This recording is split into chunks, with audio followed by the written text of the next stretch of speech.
I'll be presenting a short workout routine that can be done in easily under 10 minutes.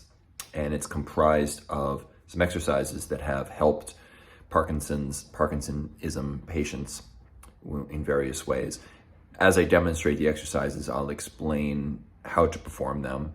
I'll explain where you can fit them into an exercise routine or into, your daily life, and also what sort of benefits people have reported to me from doing the exercise.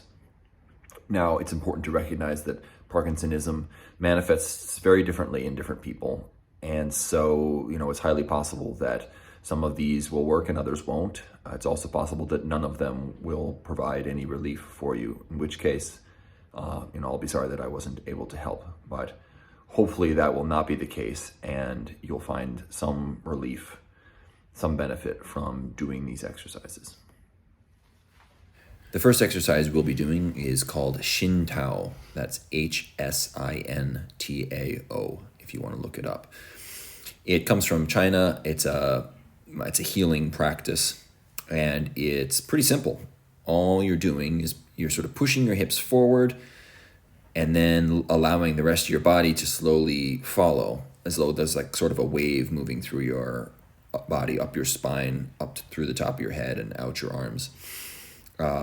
You want to be very relaxed when you do this. The more relaxed, the better. And you can make smaller or larger movements depending on how comfortable you feel with the movement, how good your balance is. Opening your eyes will help your balance as well, though I like to close my eyes to feel it more. Now, an important point is you don't want to actually breathe actively. What you're doing is you're expanding your diaphragm. You can see my stomach expanding there, and that's sucking air into my stomach. And then as I collapse, the air is pushed out. And so the breathing sort of happens as a natural consequence of the movement. This is a great way to warm up. Do this for a minute or so, maybe 2 minutes, depending on how much you like it. It's a great way to get the body into moving. Now we're going to do a bit of a breathing sort of form here. All right, I'm just taking big breaths as I circle my arms around, and on the third one, I'm going to add tension to it. And so I'm sort of squeezing my muscles. I'm acting like I'm compressing the air. We do a similar thing, but this time we're circling the arms inward, and you're compressing the air as you squeeze all of the muscles, they're moving. You're adding tension to your whole body. Okay, back to the outward circles. Outward circles. On the third one, we add tension. We squeeze everything, squeeze it in. Okay, good. And then inward circles again. And on that last third breath, you're adding tension. And when you get to the point, sort of the end where you run out of breath, you're just going to relax. And this I've heard helps a lot with shakes, with getting rid of tremors or controlling tremors. Okay, and now I'm pulling my arms in as I breathe in.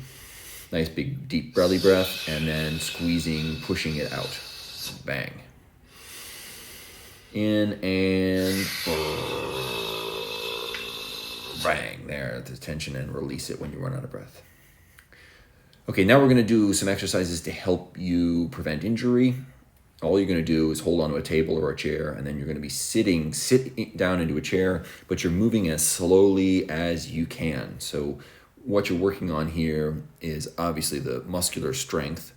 Deceleration, or sort of moving down or slowing yourself down, is where most injuries happen. This is how most falls happen.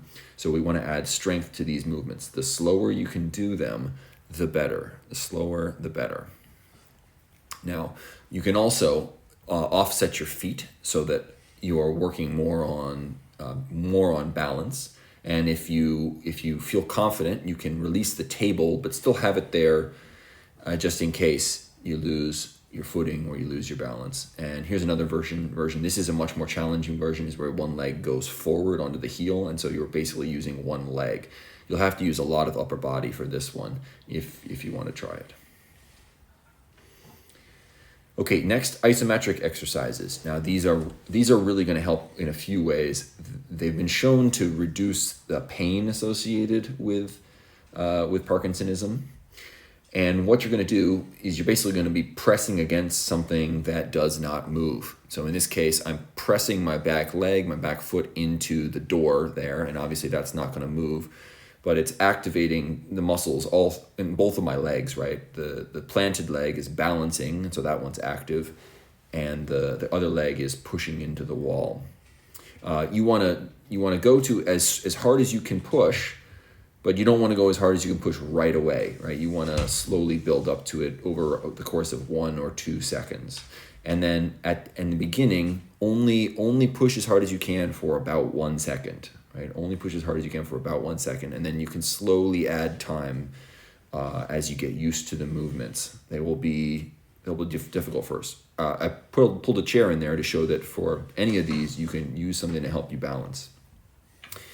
Okay, now we're going to do something for the front of the leg. We did the back of the leg. Here's the front of the leg. I'm holding onto the wall, and I'm basically trying to extend my toes, kick into the wall here. That's using the top muscle of my leg, the quadricep muscle.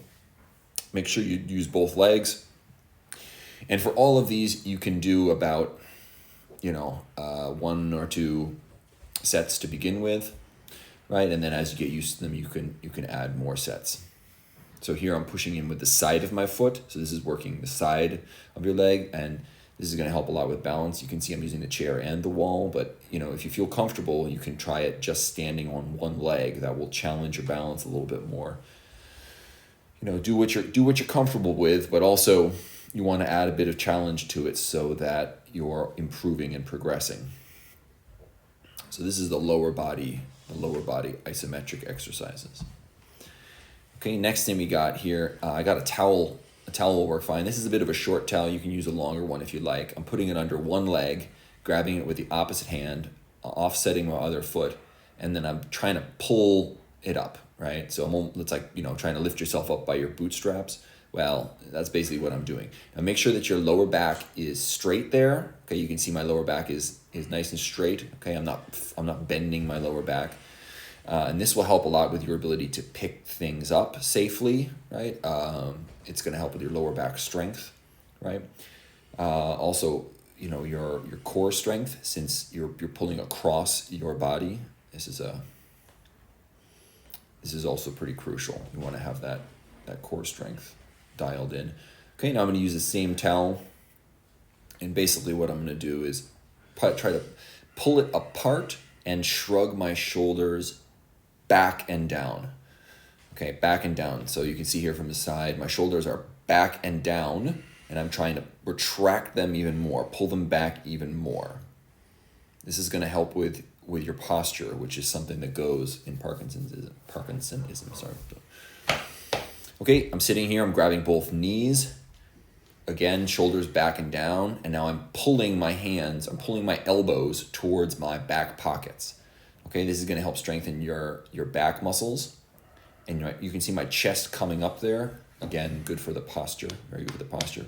Okay, now the shoulders, the chest muscles. So squeeze your hands together. You should feel the muscles in your chest active here, engaged here. Okay, again, first couple seconds, you're building up tension, building up power, and then the last second or 2 or 3, however much you're comfortable with. And here I'm pushing my head back into my hands. So again, this is to help with posture. This is for neck strength. I'm pushing my head back into my hands.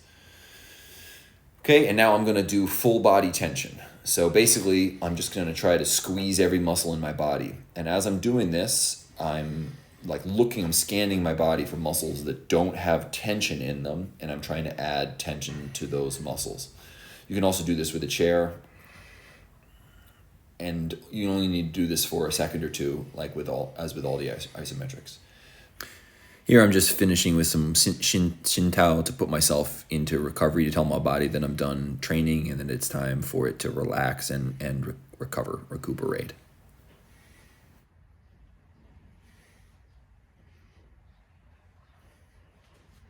I honestly hope that these prove useful in some way to you. If you have any questions, you can put them down in the comments for this video or get in touch with me directly, because I just want to do whatever I can to help. So keep fighting. There are others all around the world who are supporting you.